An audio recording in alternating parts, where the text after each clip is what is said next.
preparing for the match. A nice shot of Team Nemesis.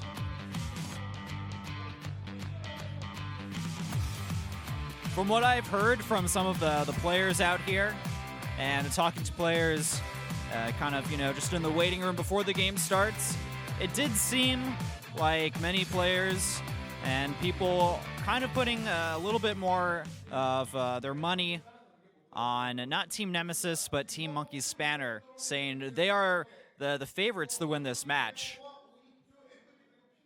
And from what I've heard from Karn, he says that his team that he reformed out of Don't Die Remix is even stronger than their NSL Season 3 team.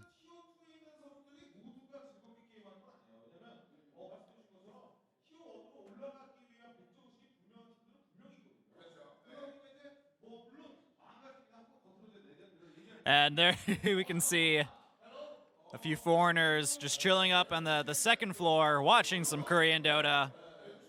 Always wonderful to see. We also have a few of the Zephyr players in the KDL Nexon studio as well. Bambo, Blitz, and Yosin all decided to show up and watch some of the KDL games. And once again, we have another cosplayer coming in. I believe that's Shadow Shaman, not Juggernaut, as we got to see last Sunday in the opening day of the KDL. Gotta love that Christmas sweater he's sporting as well.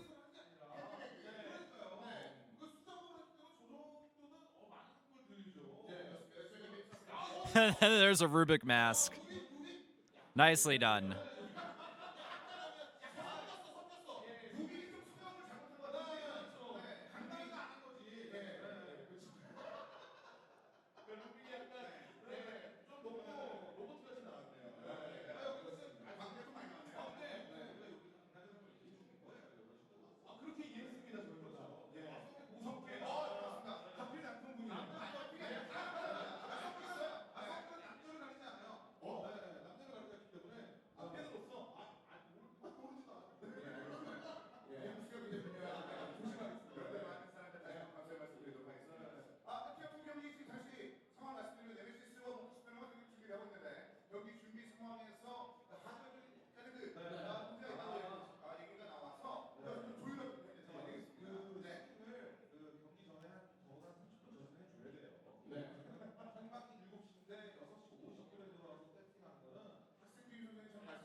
Looks like there's a little bit of technical difficulties on Team Nemesis' end, so as soon as that gets figured out, we'll be underway with our first match of the day, which is, of course, between Team Nemesis and Monkey Spanner.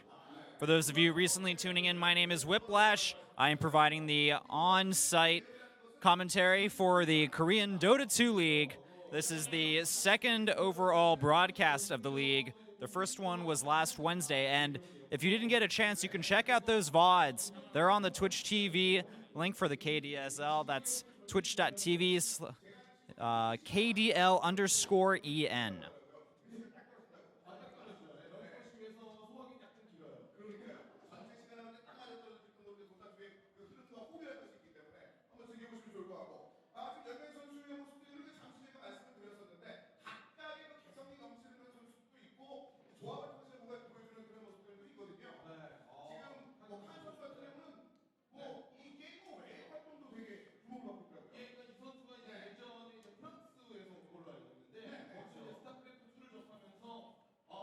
I just caught a whiff of the Korean commentators. I believe they're discussing Karn's StarCraft 2 career in Korea, and I did mention a little bit of that earlier, but Karn is a former professional StarCraft 2 player that did spend a lot of time in Korea.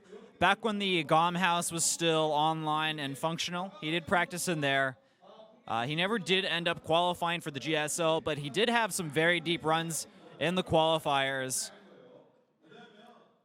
and was considered a very good foreigner overall, considering that he came here right when StarCraft 2 just came out, was just getting big, and I believe he was only, kind of a lower level player at the time, but he worked his way up. And before he played StarCraft 2, Karn was a Dota 1 player. So with StarCraft 2 being released in Korea, Karn felt like it was time to return to his roots and move back into the Dota 2 scene, where it seems to me, at least from talks I've had with him, he's a lot more comfortable with the game and feels more at home with Dota 2.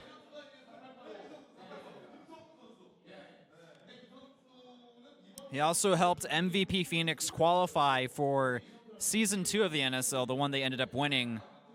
He kind of filled in for them before Demon flew into Korea and then carried the rest of MVP Phoenix to victory.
I just also got word that the Korean commentators, they're discussing that besides Karn, a lot of these other players actually come from various different gaming backgrounds, including Counter-Strike. I wouldn't be surprised if we had a former Kart Rider pro gamer, or maybe World of Warcraft. Even League of Legends could possibly pop up for some of these players. So Dota 2, it is still a very new game in Korea. It was only released into the open beta very recently, over the past few months. And it is cool to see a lot of different professional gamers from various backgrounds moving into the new game and trying to see what they can accomplish. And I believe that the players are figuring out if they're going to the Radiant or Dire side. Karn just helping out his teammate there, making sure the monitors are good to go.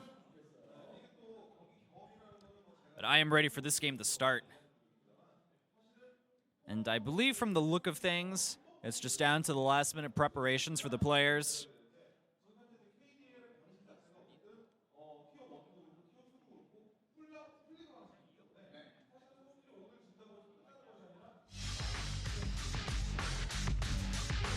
All right, ladies and gentlemen, it looks like the time has come for the first match of the day. Let's go ahead and get right into the pick and ban phase. Tier 2 Korean Dota 2 League.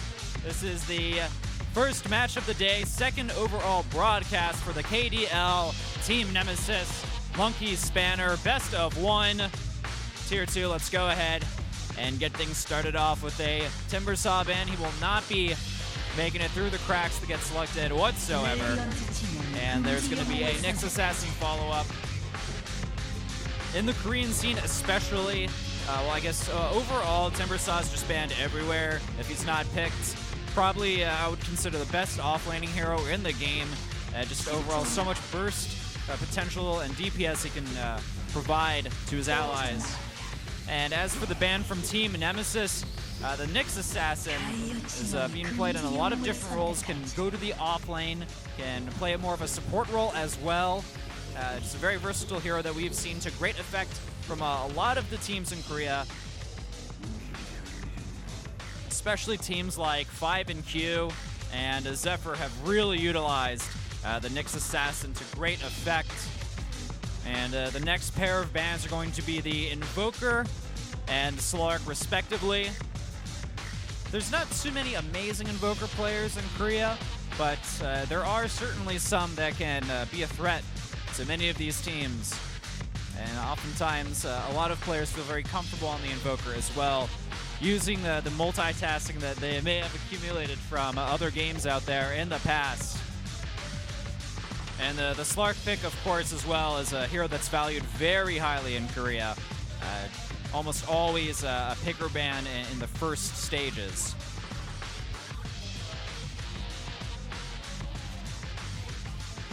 So Monkey Spanner deciding to pick up the Mirana as their first hero. Can still be played in a multitude of different positions. You can put her as a carry, tri-lane offensive carry. You can off-lane her. There's so many different options for the Mirana, but generally we will see her in a more of a carry position. And Team Nemesis, they're already showing a little bit of their strategy potentially with the Nature's Prophet and Venomancer pickup. It's going to be a lot of pushing power for Team Nemesis, and it's going to be up the Monkey Spammer to kind of stop that and its tracks before it kind of snowballs to the later stages. But with the Visage pickup, it's already looking like it's going to be a very dangerous tri-lane with that Mirana carry, and I would love to see a Crystal Maiden kind of round up that tri-lane, but there's still a lot of other heroes that could potentially work very well with this combination. Maybe a Bane could work very well with the Mirana, maybe Shadow Demon. There's just a lot of different options available. And okay, a pretty, I guess, easy to tell ban from Monkey Spanner. They already know that Team Nemesis, they have two pretty strong pushing heroes, and they don't want to give any more power to them. So Monkey Spanner deciding to get rid of the Dragonite, get rid of the Punga to kind of weaken that composition. And the third ban from Team Nemesis, the Kunkka.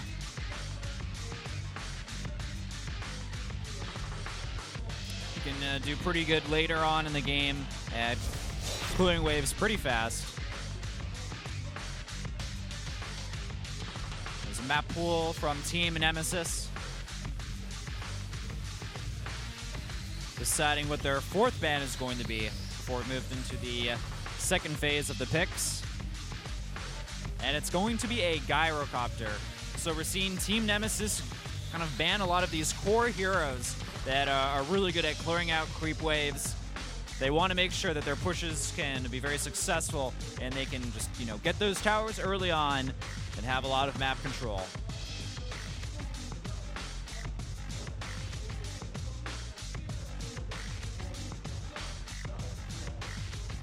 Team Nemesis still looking for their third pickup. Going to start moving to the reserve time shortly.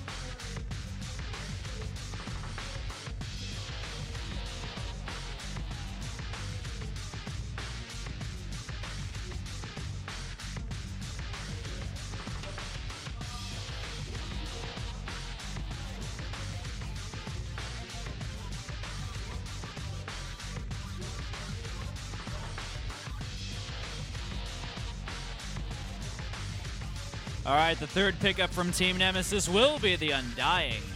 Not a hero we see far too often in competitive Dota, and I don't think we ever see him in Korean Dota. So certainly a very unique pickup for Team Nemesis. But he's great at these tri-lane scenarios, so this could be something a little bit worrisome for Monkey Spanner. But regardless of that, there generally is a reason why we don't see the Undying too much in the competitive scene.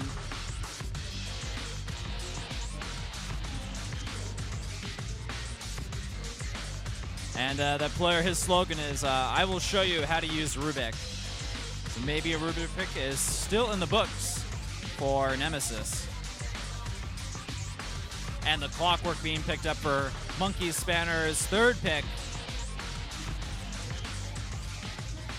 Really good at initiation, a powerful off-laner hero. I also want to note that, interestingly enough, the Cogs feature to kind of block the creep waves early on in the match is actually banned in the KDL. So kind of interesting. Not sure why they decided to do that. but it's something that I guess they just decided they didn't want to see in the league.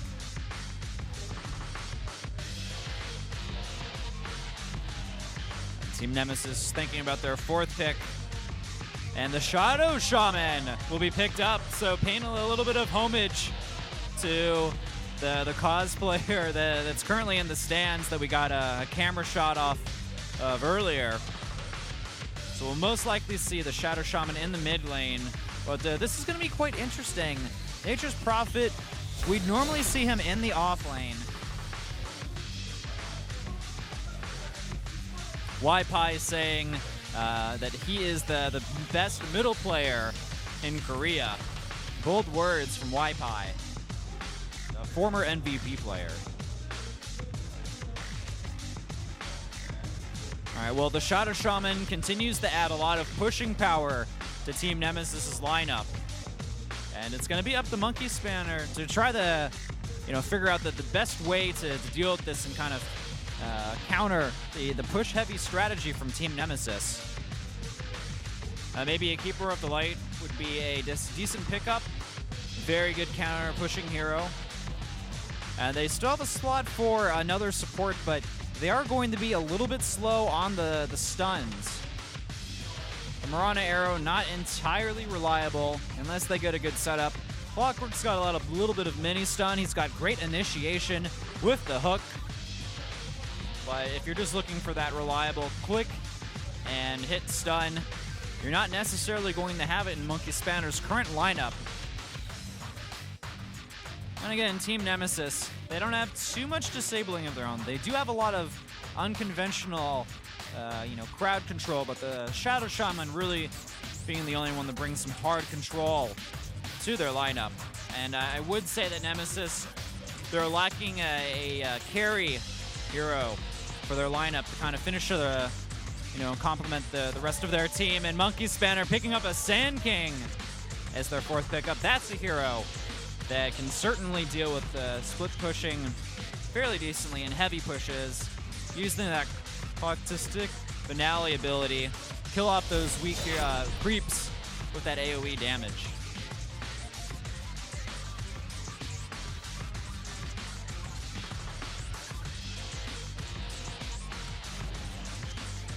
And I think the Park's saying something along the lines of support. What support? Doing my best with just very rough translations, limited Korean, limited help, but I'm doing the best I can to bring you guys a little bit of extra info into the insights of these players. And we're down to the last 2 bans on both ends. So far, Team Nemesis going with a very push-centric lineup.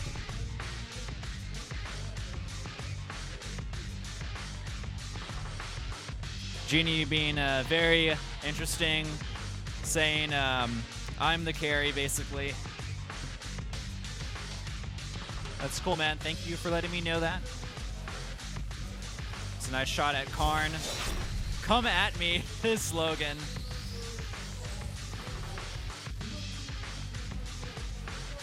I would definitely say that matches his personality in real life. Certainly a go-getter. And it looks like the last 2 bans going to be the Storm Spirit as well as the Juggernaut. Storm Spirit great at initiation, can certainly pick off a lot of Team Nemesis' players. And without the heavy disables on Nemesis' end, I can see the Storm Spirit being a little bit like a monkey wrench and their overall strategy and composition. And the Juggernaut actually a very good core at helping pushing power. He's got the Blade Storm for a little bit of AoE. He still provides that carry presence, and the Healing Ward as well can really make these pushes last a lot longer, and they're just much more difficult to deal with than they normally could be. Team Nemesis, they're running out of time, only 15 seconds on the clock for them to decide what hero will they complement their lineup with, and it's going to be a Lycan. The Werewolf makes his way into Team Nemesis' last pick. Certainly a hero with great pushing power, carry potential, Can Roshan early on as well if left unchecked. And Karn does not seem to be entirely happy about the pick. There's not a lot of reserve time for Monkey Spanner as well. Only 19 seconds on the clock for them following the normal time they have. And the puck going to be the last pick. Okay, this is, I believe, this is going to be a mid-puck. Clockwork's going to be in the off lane, but Monkey Spanner, they're really going to have to rely on that Piranha to make things work. So the team is set. All heroes have been chosen. Let's go ahead and move into the Korean Dota 2 League Day 2. Match 1, Tier 2 League between Team Nemesis and Monkey Spanner.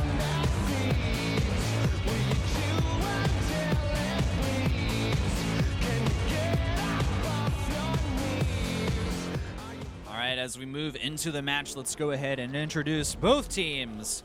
We have Team Nemesis simply spotting the N versus Monkey Spanner. This is a Tier 2 match from the Korean Dota 2 League, best of 1.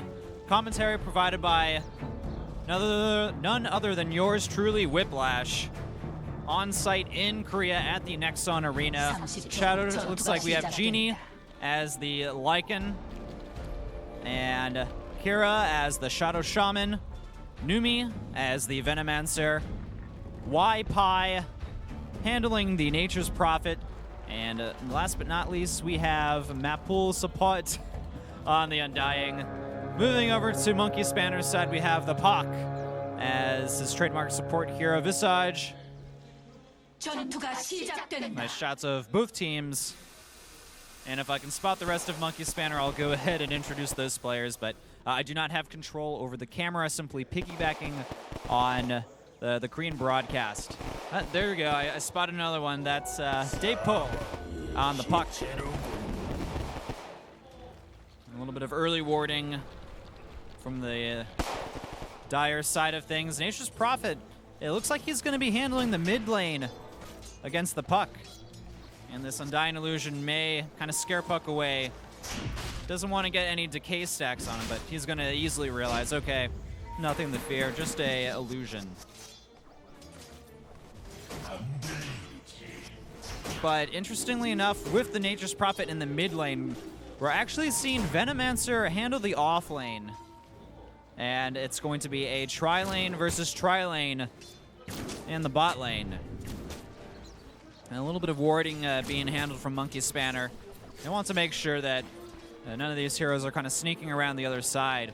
Now, Undying, with his Tombstone ability, he can be really good at dealing with these tri-lanes, but this is certainly not a situation that has really been seen that often in Korean Dota. Lycan with a Shadow Shaman, and then Undying support in one lane. Certainly a little bit unorthodox and off the standard. The Clockwork versus the Venomancer. Be handling the top lane. Nace, of course, he's going to be playing the Clockwork.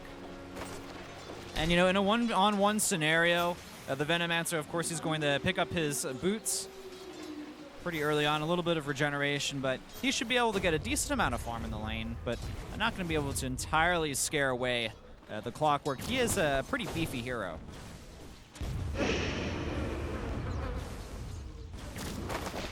There's the Visage being, of course, handled by the Puck. I've seen him play a lot of support games in just, you know, various Dota games seen by friends, so I am pretty, a little bit more familiar, I suppose, with him than some of the other supports from Korea. A little bit of creep pulling action from both ends. Trying to grab those ogres. Deny as much experience as possible from Nemesis. Not gonna happen though. Invisibility rune picked up by Y-Pi. Puck though has his bottle. Also the no talisman to help out early game with the hitting. Ooh, actually getting a little bit aggressive. Depo though. Okay, he's not gonna commit to this. Forcing the salve as well on the Nature's Prophet. Overall, it's 10-1, 9-3 as far as creep score goes between both ends. It's relatively even in the mid lane.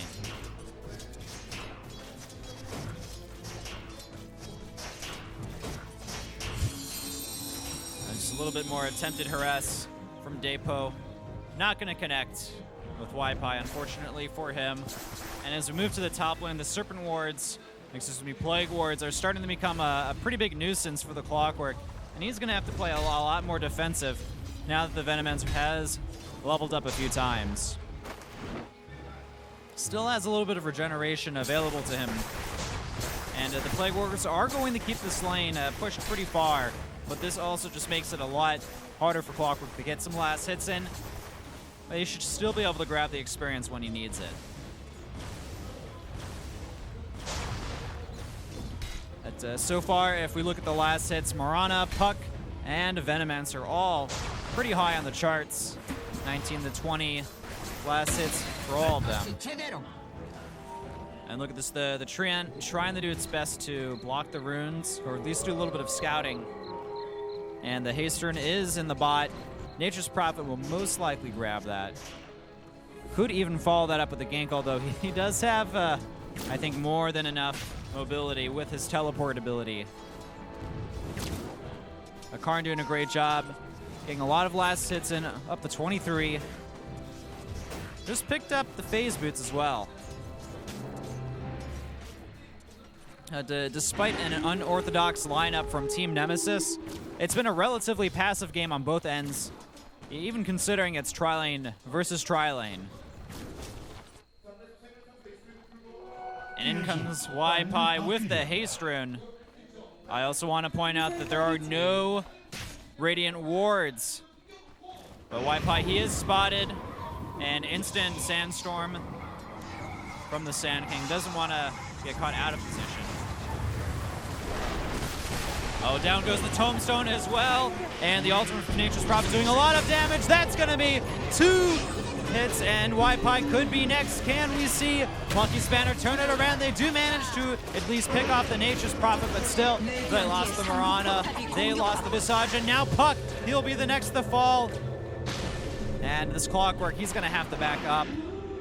A quick leap. Can the arrow connect? Genie, nice job juking that. Arrow would have certainly meant his death, but in comes Nace with the hook. Will it be enough? Yes, it is. Karn manages to snag the kill. And we're left with a 2-4 differential between the teams. Team Nemesis getting the first blood and the better trade-off in the first engagement. So Sand King has decided to rotate towards the top. Clockwork, at least, was chilling in the middle lane, looking for runes possibly. He's just going to go ahead, back up for now. He's out of mana, wanted to try to get a rune charge if possible. Bottle that up, but it is not going to happen. He's going to go home. And Shadow Shaman picking up an invisibility. Also has a few wards in his inventory that he can place around as well if he wants to get aggressive with his warding. But this could be a potential death on the Puck. All right, Nature's Prophet, he's in position. He's ready. Are they going to go for it? There we go. Shackles on the Puck. We do have a TP coming in the Haybout Depo, but will it be enough? Look at that. Excellent reactions. Just barely survives NO. Nace, he's managing to catch the Shadow Shaman. He may actually pay with his life. Puck getting hit with a bit of electricity, but will back off and have just enough health to survive. Nice reactions coming in from Monkey Spanner, certainly outplaying Nemesis in that engagement.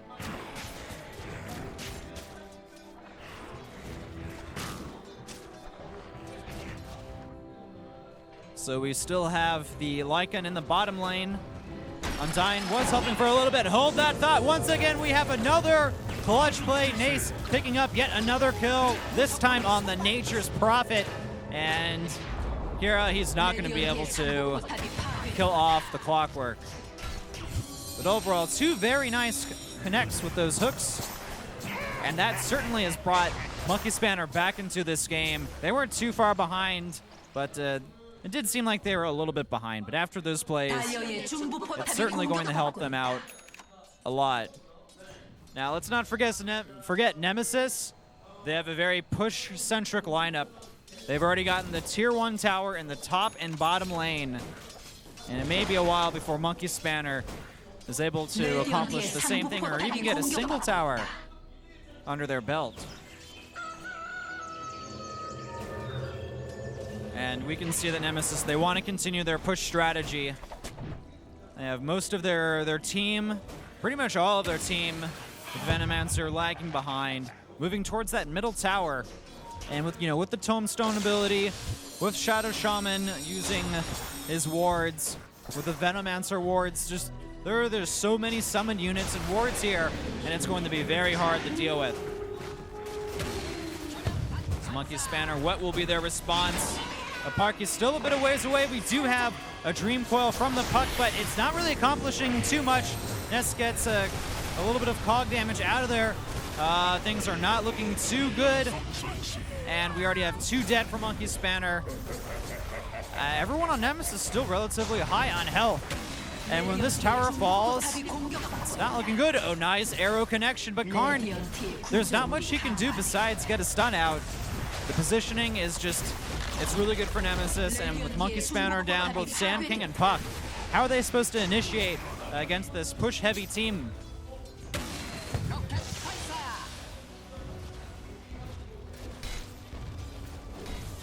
Well, Nemesis, about 9.5 minutes into the game, already secured 3 towers.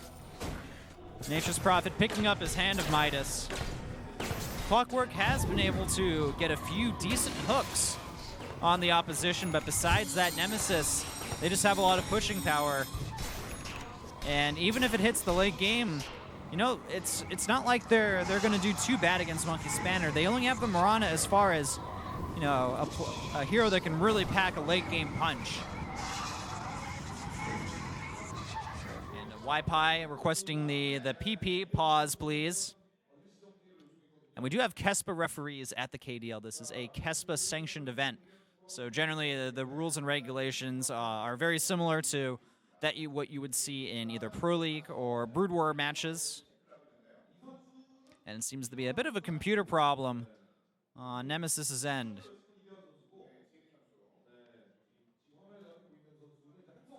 By the way, for those of you recently tuning in, this is the Korean Dota 2 League.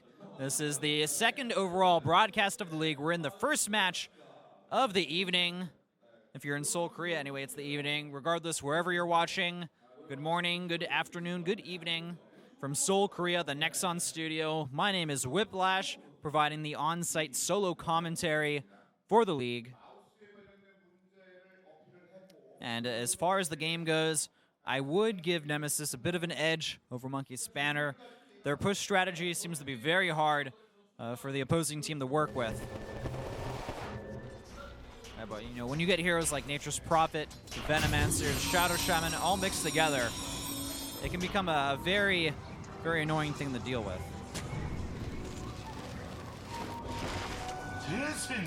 Prophet picking up the regeneration rune, and a little bit of vision wards being placed near the Roshan bit. Looks like Nemesis, they want to go for the Roshan, but it's spotted by the rocket from Clockwork. And I know that Lycan would just love to go in there and get an Aegis, make that pushing extra deadly, and in they go on the Roshan. They have a team where they can certainly make this work. Between the Wolves, the Treants, the Wards, Illusions, Roshan will automatically get rid of, but not summon units and not wards. And there's nothing Monkey Spanner can really even do about this. Maybe we can see a little bit of action happen here. But no, Genie's going to go ahead, pick up the Aegis. That's on the Lycan. Item-wise, it looks like he's trying to go into an early Vlad's. Already has Power Treads. And as far as Nature's Prophet goes, he already has his Midas, like mentioned beforehand. And this is probably going to be a Necrobook game for him if Nemesis wants to continue with this push-centric strategy, which would kind of be hard to back out of considering their lineup. Also, I really do like the aggressive use of Sentry Wards, making sure that their opponents can't do anything about that. No Mirana ultimates to catch Nemesis off guard. And, with the early tower advantage, they certainly have the gold to throw around Sentry Wards a little bit more liberally than a team normally would. You have a lot of smoke for Monkey Spanner as well. But is the smoke even going to be really too effective? because Nemesis, they're just sticking together. And already working on the tier 2 tower in the mid lane. A little bit of nukes hitting, but it's not going to be enough. The tier 2 tower falls quite easily. And I just feel like this is becoming pretty one-sided. The tier 1 tower in the top lane. Karn, nice jukes like Jaeger, going to escape that Nature's Prophet quite easily. But the rest of Nemesis is in pursuit. Karn TPing away the safety.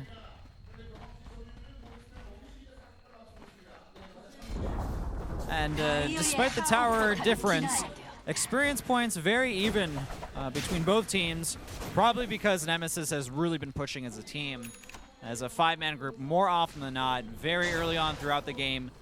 And with the Vlad's pickup for Genie, that's going to make the split pushing that much more powerful, giving that extra life steal bonus to the melee creeps. And I also want to point out that Venomancer already has a mechanism for himself as well, and getting a lot of farm in the off lane. That made it so easy for the Venomancer. This is yet another tier 2 tower that will essentially fall for Monkey Spanner. And if they can't defend these towers, they're not even trying, in all honesty. I can't see how they're going to go ahead and defend the racks. And the tier 3. You know, Nemesis, they're just going to go for it. They have a big advantage. They haven't seen any type of defensive ability from Monkey Spanner. And the tower is already getting chewed up bit by bit. A little bit of a dream coil. And Genie, he may end up falling, but I mean, he still has that Aegis. Even if he dies, Aegis popped. The wards, though, continuing to go the town on this tower. We do see the epicenter coming from the dead Sand King. He's going to buy back immediately. The Park low on health, running away. Genie, can he get the kill?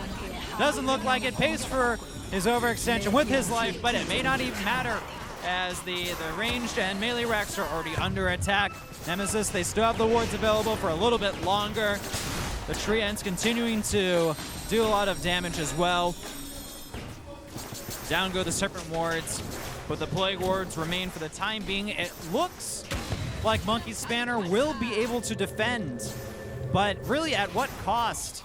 It feels like Nemesis, they can just do the same thing.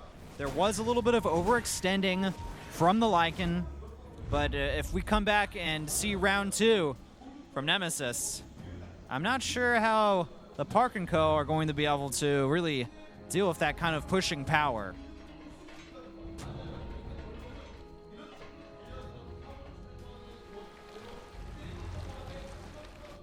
Nemesis deciding that they want to get the last tier 2 tower remaining for Monkey Spanner. Also, once again, great ward usage from Nemesis. In comes Nace, trying to get a good hook off. He hits the Shadow Shaman. And Anumi, he's also falling a little bit low on health as well. Dream Coil hits both of them. One of them gets stunned. Venomancer ends up falling. It's a 1-for-1 trade currently. 2-for-1. Monkey Spanner not getting the larger end of the stick. Karn quickly eating through those trees, but Nemesis, it just doesn't look like they can be stopped whatsoever. Their draft, their lineup is completely owning Monkey Spanner in every way possible. And on that note, we're going to see the final tier 2 tower from Monkey Spanner fall. 16 minutes into the game and only 2 tier 3 towers left for the Radiant. It's not a pretty sight to behold if you're a fan of Karn the Frenchman and his Korean buddies. And Necrominion 1 has been picked up by the Nature's Prophet. So, you know, Waipai is thinking to himself, I need a little bit more pushing power. We don't have enough on our team. Let me go ahead and add in a few extra minions.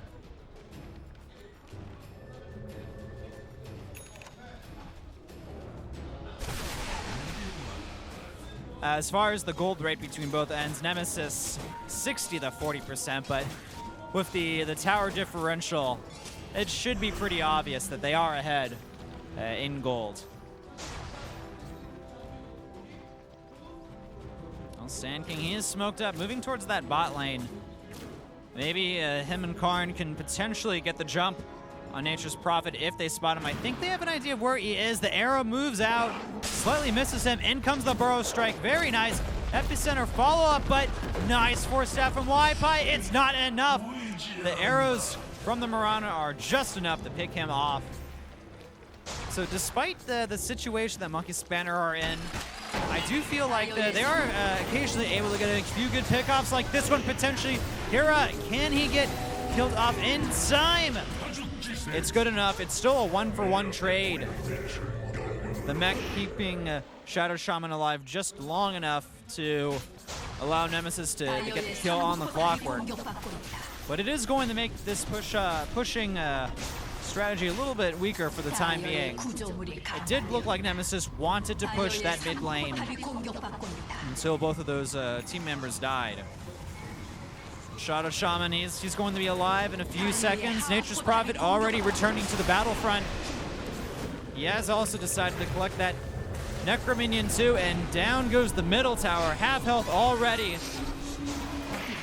And we do have another Dream Coil DPS. Nukes hitting the Undying, but it's not enough. The mech keeping them alive.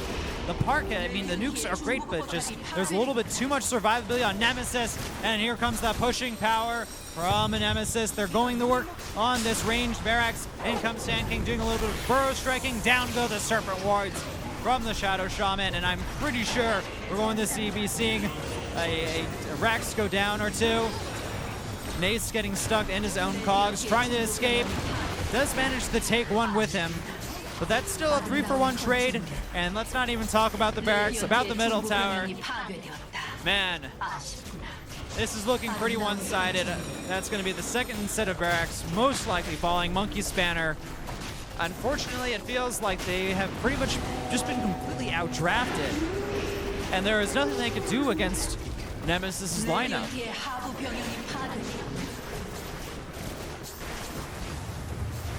But I would say this game looking pretty much over at this point. Nemesis only needs to take out that final barracks at the top lane, and they're showing no signs of weakness. Look at that. Necro Minions getting picked up across the board. Everybody has a Necro Minion, and this is the Necro Minion strategy. Koreans are certainly known for their RTS skills, and Nemesis is essentially playing Dota 2 like an RTS game with the amount of units they're going to be summoning and controlling. Nature's Prophet even picking up a gen after upgrading to that Necro Minion 3. Necro Minions all over. You gotta love it. They could potentially just finish the game with their Necro Minions if they so wanted to. Hold on a second here. We do have a little bit of a gank coming from Monkey Spammer. Can they get Numi? Yes, they indeed do.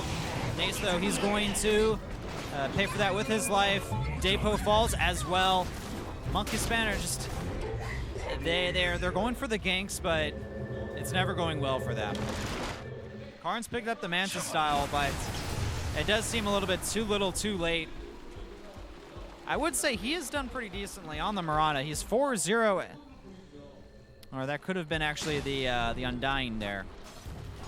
But Karn has been doing good regardless. Out come the Necro Minions, joining the Treants. And it's a Summoner's Paradise, as we see a ridiculous amount of units move into the Tier 3 tower.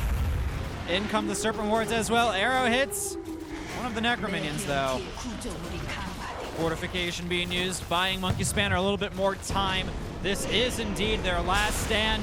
The Park throwing out a few nukes. In comes the Epicenter.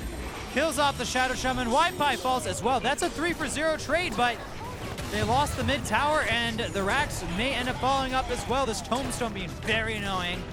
Eventually gets picked off, but I mean, you know, despite these small victories, actually a little bit more than a small victory, as that's a 4-for-0. Monkey Spanner almost even as far as kills go, 15-19. But the real story here is just the absolute raw pushing power of Nemesis.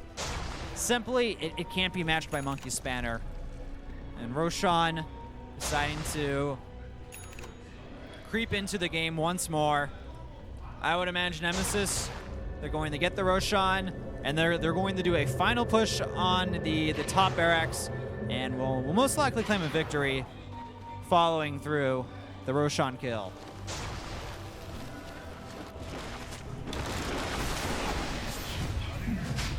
And, you know, Roshan's going to fall quite easily. Clockwork, he's done a pretty good job trying to initiate. He is 5-4 and 8 this game. You know, it seems it's too bad. Monkey Spanner, they can't really pick off anybody because Nemesis is always together, and they're generally going to be able to make at least some type of trade when the ganks and the initiation comes through. Aegis once again in Nemesis's hands. Aegis probably picking up a foot of defiance. I guess he could eventually go into a pipe, giving a little bit of extra protection to all of the summoned units.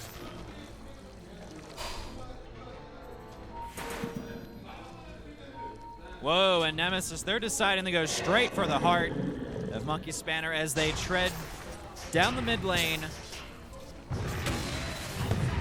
adding in the Necrominion summons. And that's a very large-sized army. All right, this is okay. Never mind. They're not going forward. The Ancient, they're deciding to just go ahead, take a left, go after the racks. Down goes one. There's one more left. Last stand for Monkey Spanner. The epicenter, it's good. They managed to get a kill on the Shadow Shaman.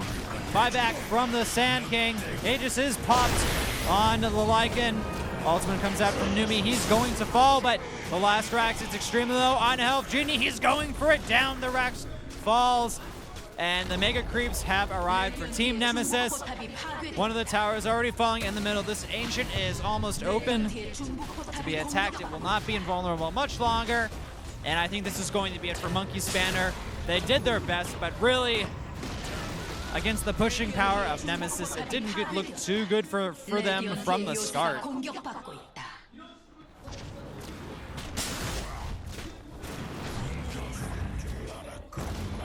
And down goes two more heroes. The puck respawning, but really this is essentially it. In come the Mega Creeps for another push or two. We will see Monkey Spanner fight valiantly for one last shot, but really, there is nothing that they can do. This game is, in all ways and senses, over. Maybe if this game was kind of 50 minutes in, there was a Phantom Lancer on Monkey Spanner's end, maybe they had a Keeper of the Light, a little bit more anti-pushing power, and a late game of their own, things could, you know, potentially be flipped on its head, but it's just not going to happen here. It really can't. Just from a numbers perspective, from the abilities, every time Nemesis makes a push, they kill something. Generally, it's a building. They'll occasionally kill heroes as well, but it's almost always a building, and there's only I believe, 1 or 2 critical structures left in Monkey Spanner's base. Actually, both towers have been picked off, so they're just going straight for the throne. In come all of the minions, down go the wards. In come the Necrominions, and Sand King epicentering in, trying to do what damage he can, but that's going to be it. Down goes the final building, and the GG is called. Team Nemesis with a very dominating performance over Monkey Spanner. Wonderful pushing strat, excellently executed.